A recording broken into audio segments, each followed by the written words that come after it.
Hey guys, it's B Mosley. Thank you for tuning into my podcast where we're healing from family ties, trauma, and also taking accountability for all areas of our lives that may have held us back. Today is Finally Free Friday. If you have not caught up on Monday, on Mental Health Monday, or Wednesday, Worth It Wednesday, or season 1, we are in season 2. We are ending season 2 tonight on Finally Free Friday. It is episode 13, season 2. If you have to tune into season 1, please catch up. If you have been with me since season 1 and you are growing with me, I am excited for you. I appreciate you. This is your first time, please like this video, subscribe to this video, share this video, and implement this video in your daily life as well. Today, of course, I'm gonna have someone asking me questions. I did remind you guys that this is ending in season 2. So I wanted to do something different for Finally Free. So we're going to talk about self-discipline today and how it looks. I'm going to give you some steps. I'm going to give you some takeaways. I'm going to give you a lot of things. This is ending in season 2. Season 3 is going to be crazy. Like season 2, it was just an eye-opener for me, different things I need to do. And season 3, you're gonna see those changes. It's gonna be more focused on just giving you guys clear messages, having people on here, letting them give you clear messages about the healing process, their ups, their downs, and different things like that. So again, I'm going to have someone asking me questions. I'm going to give you steps. I'm going to give you takeaways. Today is Finally Free Friday. I just hope that it helps you, and it's also going to help me as well. So let's get into it. So as we talk about self-discipline, we do understand that self-discipline is the ability to push through, or to say, push yourself forward, stay motivated, and take actions.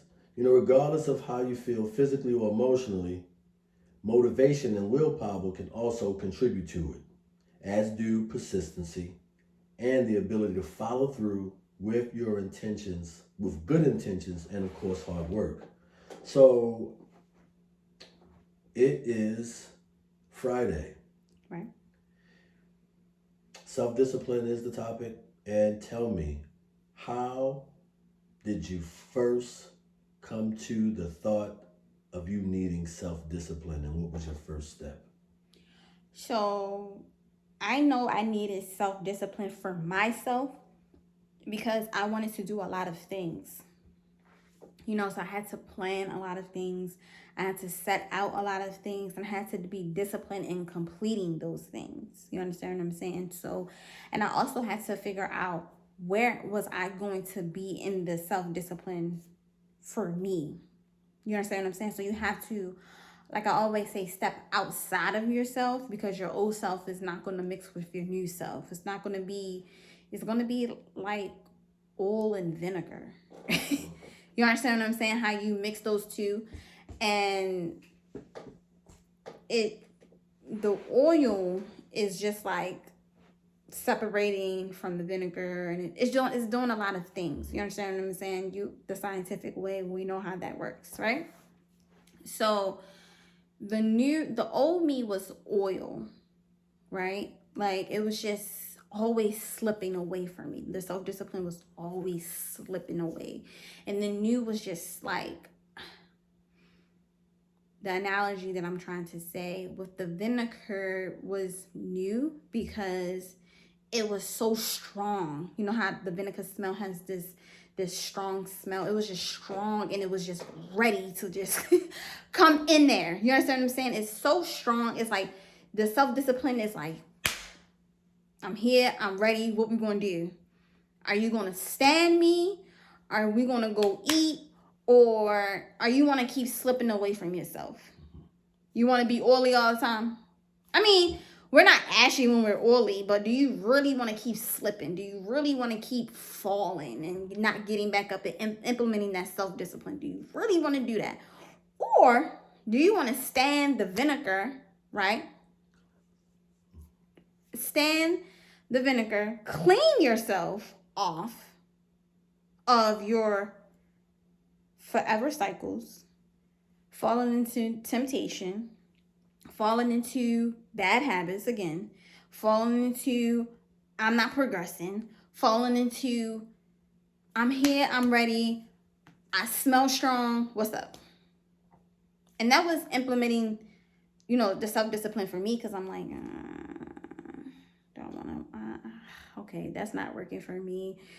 Just going to work, coming home, and just being whatever, being sad, being in my emotions, being depressed, anxiety taking over. You understand what I'm saying? I want to be free from that. I want to be over that. You understand what I'm saying? I want to be more than that. So that's why I was in the self-discipline. So what I'm hearing, or what I thought I heard, was you kind of having some acknowledgement of your strengths and your weaknesses. Did you have a plan? Did you write anything down? What was your step in, or what was your next step once you have acknowledged your strengths and your weaknesses?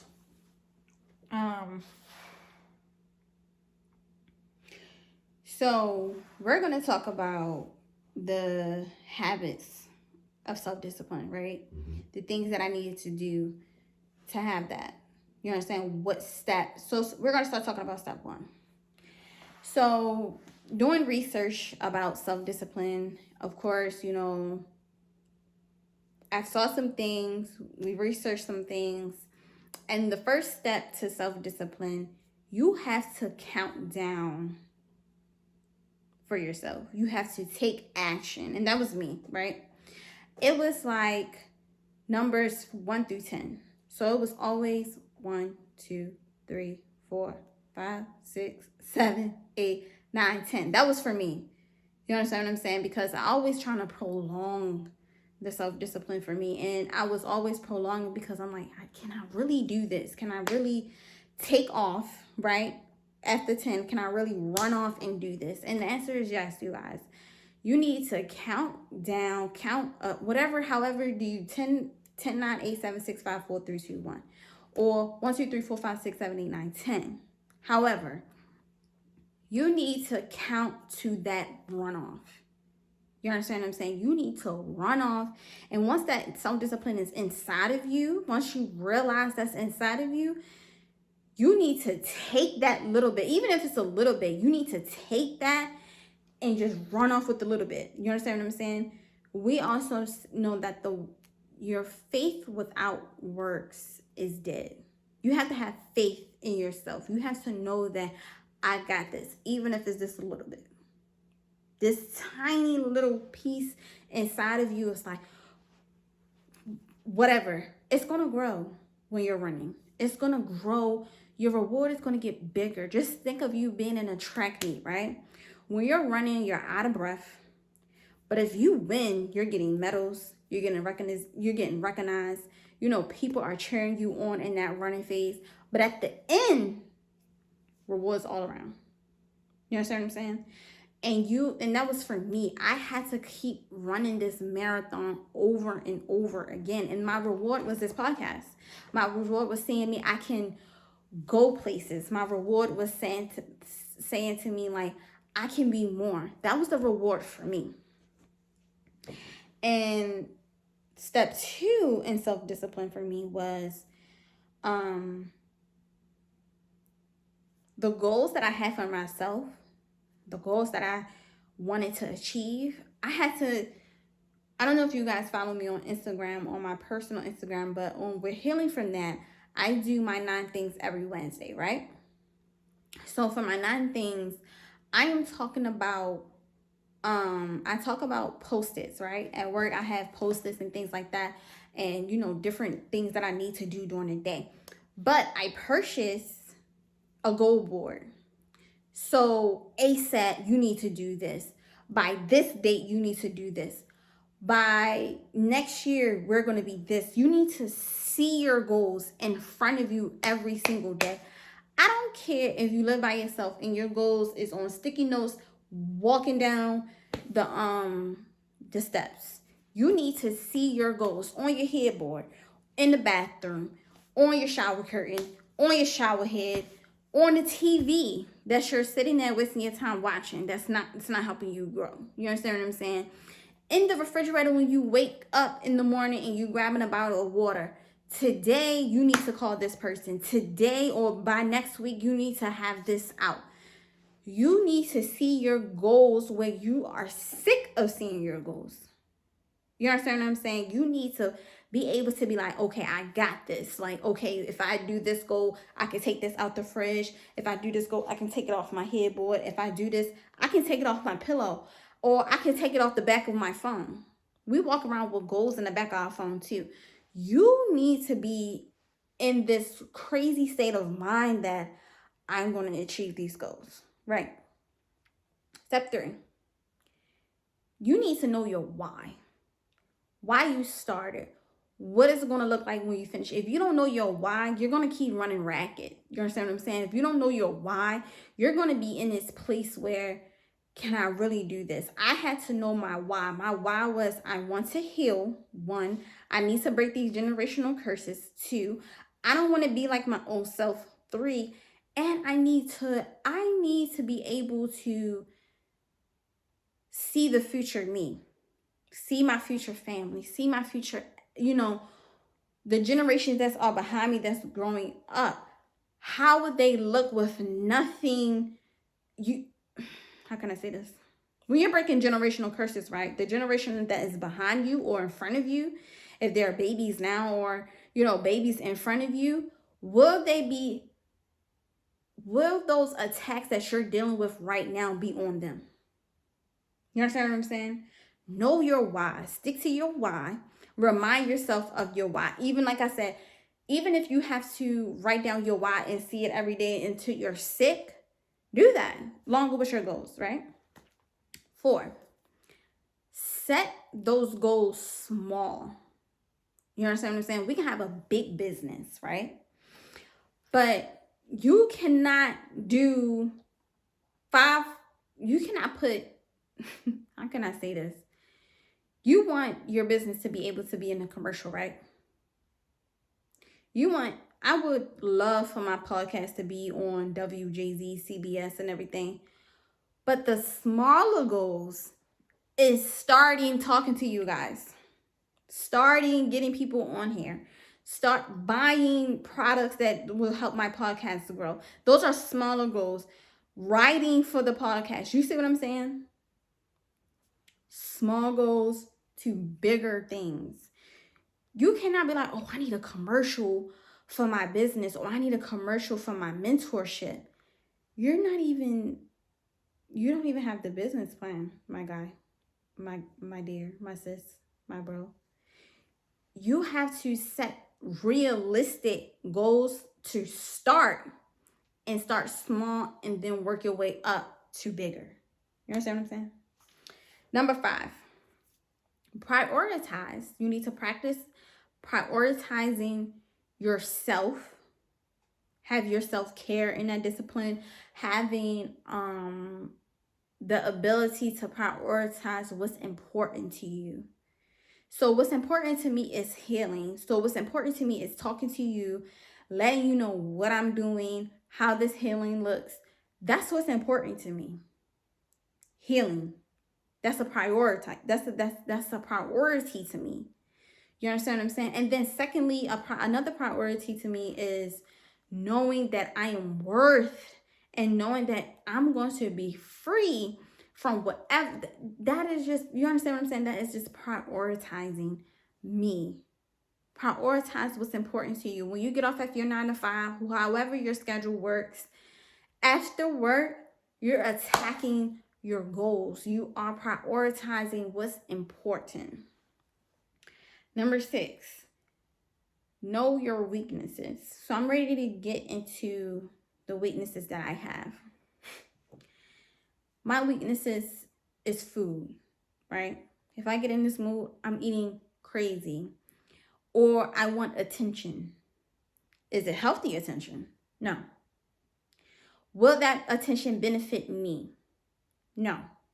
You understand what I'm saying? In this healing process, we feel lonely. We feel like we need a hug. Everyone needs a hug. But who you get that hug from can be your weakness. You understand what I'm saying? Where you get that love that you desire. That's my weakness. I desire so much love. You understand what I'm saying?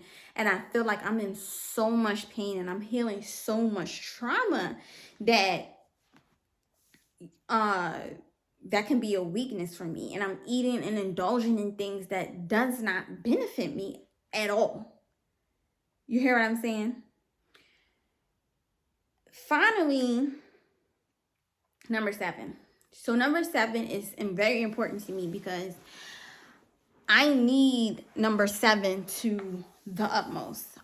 If you guys follow me, like I said, on We're Healing From That or my personal page, I talk about purity all the time, right? I talk about doing mentorship. I talk about my book. I talk about my upcoming conference, right? You need an accountability person. What are you doing? How are you getting to those goals, right? What are you doing and how are you changing? You need somebody that's checking in on you to the most extreme way. Where you at? What are you doing when you get off? Where are you going to be when you get off? Are you recording tonight? You understand what I'm saying? Are you practicing what you're preaching? Are you being authentic with yourself? You understand what I'm saying? Are you being who you need to be for yourself? Are you being in a place where you are thinking healthy thoughts about yourself? You understand what I'm saying? Are you being in a place where you can grow? If I don't have that accountability, B Mosley is going to roam in all places that I don't need to be in. You understand what I'm saying? I'm roaming this place. I'm going that place. I'm going all around. I'm going all around. My person in the back is talking to me. I'm going all around in circles. And I'm just like not being who I need to be. You understand what I'm saying? I'm going to add step 8. I'm going to add a little mixture in there. You need to, this one for me is a bit extreme as well. And if I don't avoid it, it's gonna always fall back to the lessons and cycles that I know are coming. I know what test is going to come to me. I know a cycle is going to come to me. I know what person is going to come back into my life. I know these things. I'm very well aligned with my mind. Avoid temptation. Avoid eating what you're not supposed to be eating. Avoid the person or people that don't need to be in your life. Avoid not being more for yourself. That temptation is like, that was for me. We're going to have a segment on that. We're healing from temptation because I have so many stories about temptation. It's not even funny. Like, that's a place where we need to heal from. We need to heal from temptation. And in disciplining yourself, temptation shouldn't even be in the picture. You understand what I'm saying? If you're disciplined enough, temptation should not even have a way of sneaking in, if that makes sense. Why, if you're disciplining and you're doing the 8 steps that I'm talking to you about, how is discipline even creeping in the inside of that? You understand what I'm saying? How, if you're disciplined, how are you allowing something such as temptation, such as, past traumas creep up on you if you are self-disciplining yourself? You understand what I'm saying? My person here is writing notes. You have something to say since we did our 8 steps. We were supposed to do 7 steps, but I added that. We added that 8th step there. So what I'm hearing, and I just like to add, like one of the key factors to self-control is trust. You have to trust yourself and trust the process. And it's not going to be easy. Mm-hmm. It's going to be hard.